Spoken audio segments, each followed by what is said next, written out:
మొన్ననే రాష్ట్ర ప్రభుత్వం ప్రవేశపెట్టినటువంటి బడ్జెట్ చూస్తే కేవలం వాపులు చూపించి ఇది బలుపు అని చెప్పే ప్రయత్నం మళ్ళీ ఇంకొకసారి జరుగుతోంది. సుమారు ఇంతవరకు తీసుకున్నటువంటి రుణాలు చూస్తే 11 లక్షల కోట్ల పైచిలుక ఉంది. రాష్ట్రం ఏర్పడినప్పుడైతే 1,15,000 కోట్ల రూపాయలు ఉంది. తెలుగుదేశం టైంలో 5 సంవత్సరాల్లో 1,60,000 కోట్ల రూపాయలు పెట్టారు. అవన్నీ తీసినా ఇంకా 8,60,000 కోట్ల రూపాయలు పైచిలుక రాష్ట్రం కొత్తగా అప్పులు చేసినట్టు పరిస్థితి 5 సంవత్సరాల్లో కనిపిస్తుంది. ఈ ఏడాది బడ్జెట్లో మరొక 81,000 కోట్ల రూపాయలు మళ్ళీ పెట్టాలనేసి ఈ ఏడాది బడ్జెట్లో చూసాం. అంతేకాదు అసలు వడ్డీ కింద ఈ ఏడాది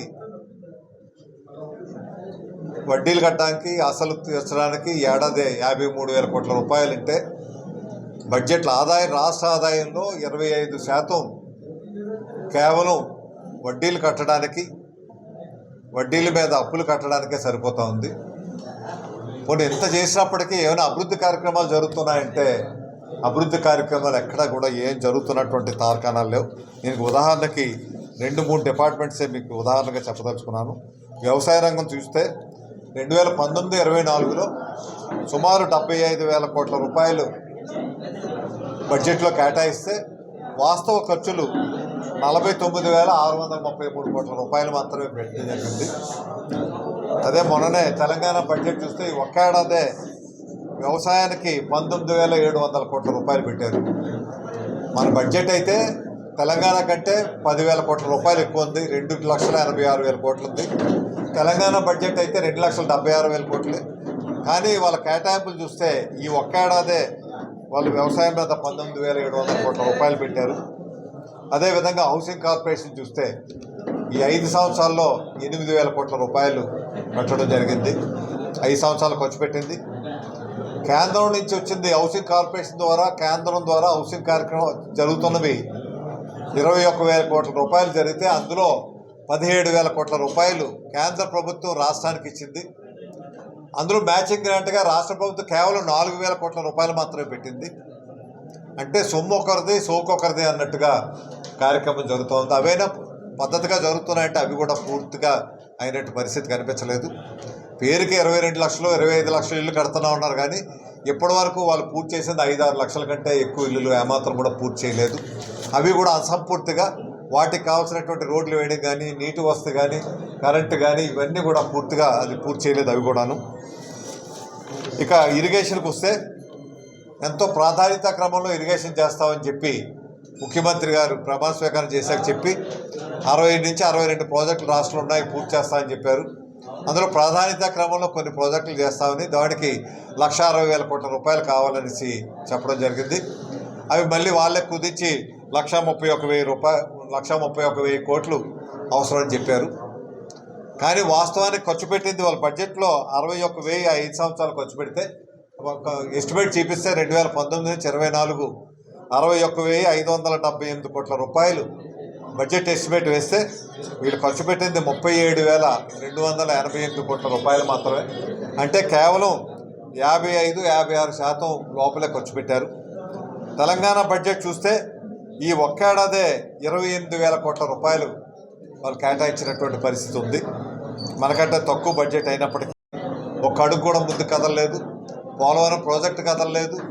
అదేవిధంగా వెంకటరాయ సాగర్ కానీ, మీకు ఇక్కడ ఉన్నటువంటి జంజావతి కానీ, తోటపల్లి కానీ, రామతీర్థ సాగర్ కానీ ఇవేవి కూడా ముందుకు వెళ్ళినటువంటి పరిస్థితి ఏమాత్రం కూడా లేదు. ఆఖరికి పులిచెత్తల కడప జిల్లాలో ఉన్నటువంటి అన్నమయ్య ప్రాజెక్టే గేట్లు కొట్టుకుపోయే పరిస్థితి ఉన్నదంటే 400 కోట్లు పెడితే గేట్లు వేయచ్చు.